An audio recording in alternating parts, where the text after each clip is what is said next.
Maka Rasulullah SAW untuk membawa hati kita itu siap selalu memahami dengan tujuan kita ini, kadang menceritakan tentang dunia itu dengan sesuatu yang rendah. Kalau surga digambarkan dengan kemuliaan-kemuliaannya, kalau dunia ini kalau nggak buat amal soleh itu menjadi tempat yang paling Allah laknat. Bayangin, inilah hinanya dunia. Sekali lagi saya omongkan, hadisnya Bukhari Muslim, dunia yang kita tempati ini kalau nggak menjadi tempat kita beramal soleh, maka dunia di sisi Allah bagi kita mal'un, kita itu dilaknat. Kata Rasulullah SAW, ad-dunya mal'unah, dunia itu penuh dengan laknat dari Allah. Mal'unun man fiha, maka siapapun yang ada di dunia itu dilaknati oleh Allah. Illa, kecuali 4 orang. Nih, maka dunia ini terhina karena apa? Dalam posisi dilaknat kepada oleh Allah. Kalau tidak dalam 4 posisi ini, Bu, kalau enggak ini berarti dunia bagi kita itu tidak baik, rendah. Kenapa? Sekali lagi tujuan kita akhir, panjang hidup kita nanti di sana. Apa kata Rasulullah? 4 orang ini, ad-dunya mal'unun mal'unun ma fihi. Ad-dunya mal'unah mal'unun man fiha. Dunia ini penuh dengan laknat dan seluruh orang yang dilaknati, seluruh yang ada di dunia itu dilaknati, illa, kecuali zikrullah, orang yang ingat sama Allah, wa mawalah, dan orang yang berusaha taat sama Allah, wa aliman, orang yang berilmu, yang mengajarkan ilmu, wa muta'alliman, dan orang yang belajar ilmu. Ini baru dunia ini marhum, dirahmati, menjadi tempat yang baik untuk mencapai akhirat tadi dengan amal soleh. Bayangin, yang pertama Pak, mari berusaha menjadi orang yang ingat sama Allah. Kalau melakukan sesuatu hidup di dunia ini aja lalai. Oh ya, ini boleh apa enggak ya? Ini haram apa tidak? Ini makruh apa tidak? Ini kalau saya mau melakukan seperti ini baik apa enggak? Itu kita pikirkan, itu namanya orang yang zikrullah, orang yang ingat sama Allah. Orang yang ingat sama Allah akan menjadi taat. Maka saat kita mau mengadakan pernikahan, mau berdagang, mau berbuat ini, berbuat itu, ingat sama Allah, hidupnya akan berusaha menjadi orang yang taat. Maka ingat kita, taat kita itu apa? Marhumun. Dunia ini menjadi rahmat buat kita. Tapi kalau nyuwun sewu, maaf, namanya kita, ujian hidup kita adalah hawa nafsu masing-masing. Weruh ana duit idi. Orang urusan ke halal apa haram, itu kita kalah dan dunia itu menjadi mal'un, dilaknat. Kita mencari duit dengan cara nipu orang, ngakali orang, mensiasati nota diganti.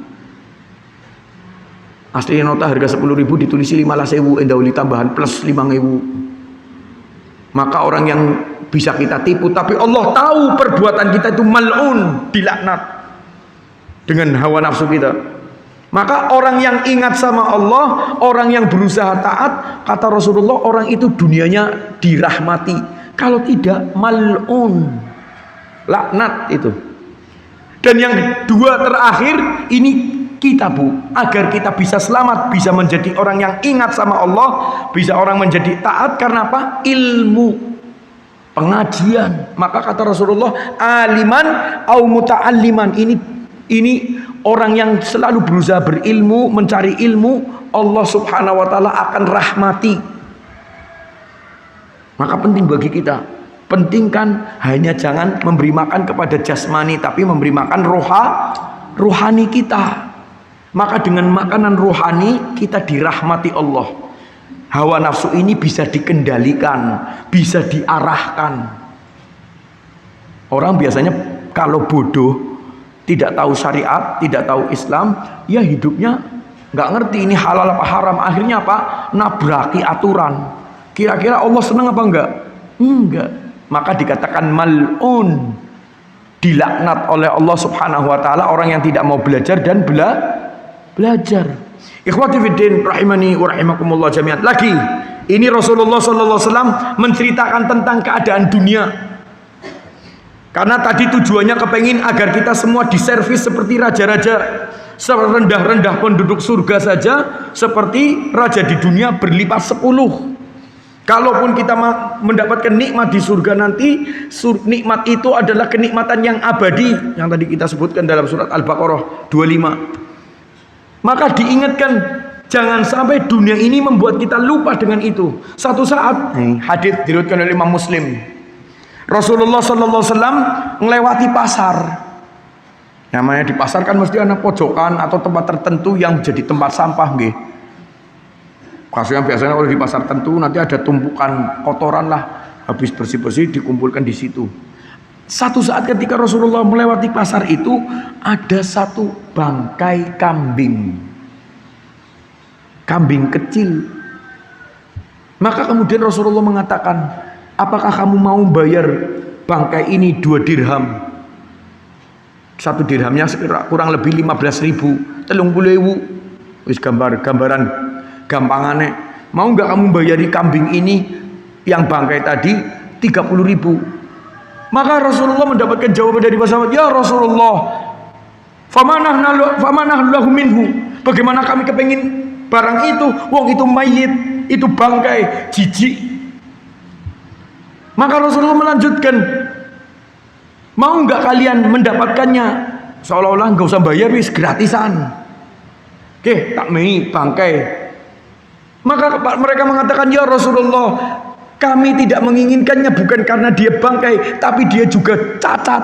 Seandainya pun hidup urip kambing ini dalam kondisi cacat, orang kepengin, karena kebetulan kupingnya kecil, sakit gitu loh, ada penyakitnya.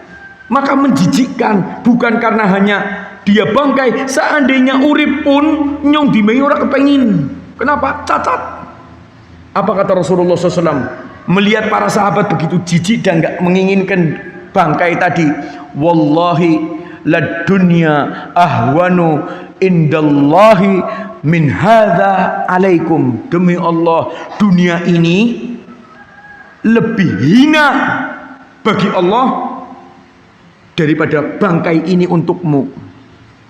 Dunia di mata Allah ini, kalau enggak kita tidak buat beramal soleh, itu lebih hina daripada apa? Bangkai. Bahkan bangkai itu bangkai yang cacat, yang kita semua jijik melihatnya, mungkin sudah dilalari. Itu kata Allah, dunia ini tidak Allah sukai, tidak menginginkan kalau dunia digunakan untuk maksiat, untuk kita kemudian suka-suka memperturutkan hawa nafsu. Ketika seperti itu, dunia lebih rendah bagi Allah, menjijikkan kita dengan amal kita, dengan dunia kita ini kalau tidak dalam kondisi taat. Jadi Allah menyuruh kita itu memandang dunia ini untuk pandangan, ayo berusaha amal baik.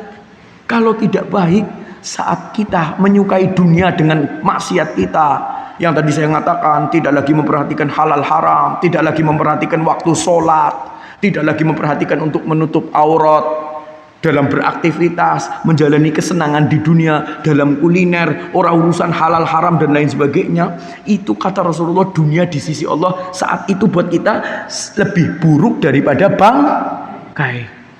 Lagi bu, ikhwati fiddin rahimakumullah jami'an, hadis diriwayatkan oleh At-Tirmidzi. Ini waktunya masih ada berapa menit lagi? Berapa? Sampai 7:30. Oh iya, nanti kita tanya jawab sekaligus. Iya. Apa kata Rasulullah SAW dalam hadis? Lihat ini. Lau kanatid dunya ta'dilu indallahi janaha ba'udah, ma saqa kafiran minha syurbata ma'.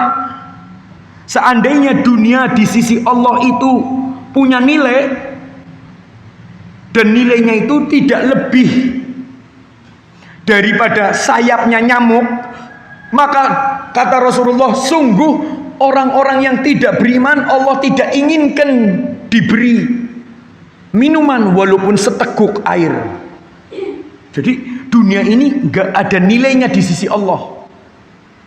Seandainya dunia ini ada nilainya di sisi Allah, itu orang kafir, orang yang tidak beriman, Allah tidak ingin berikan kepadanya walaupun seteguk air. Jadi maaf nyuwun sewu, kalau kita mencintai harta, saya termasuk yang hadir, kan seneng sama duit, seneng sama kedudukan, seneng sama duniawi. Kalau itu tidak di dalam yang amal soleh, maka dunia itu tidak ada nilainya di mata Allah, akan mendatangkan azab buat kita. Maka kata Rasulullah, seandainya dunia ini di sisi Allah nilainya seperti sayapnya nyamuk, tahu nggak dunia sayapnya nyamuk itu berapa berapa gram? Sayapnya nyamuk loh, berarti sangat rendah sekali bagi Allah. Maka jangan jadikan dunia itu dalam hati kalau itu dalam kondisi tidak amal soleh. Silakan jadi kaya, tapi jadilah kaya yang dengan amal soleh, tahu halal haram, tahu hak-hak orang.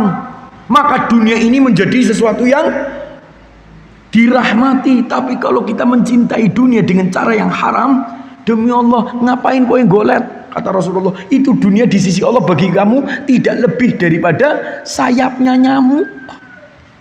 Maka subhanallah Bu, karena dunia itu bagi Allah tidaklah lebih dari sayap nyamuk, maka semua orang dibagi rezeki. Ya kan? Nyuwun sewu, perhatikan, apakah yang mendapatkan rezeki hanya orang Islam? Enggak. Dunia ini enggak ada harganya sama Allah, dibagi-bagi kabeh. Maka jangan lihat dunia, lihatnya akhirat, gitu loh maksud saya. Pandangan hidup kita memandang dunia ini jangan lebih daripada pandangan kita terhadap akhirat. Memang akhirat itu enggak kelihatan, itulah ujian hidup.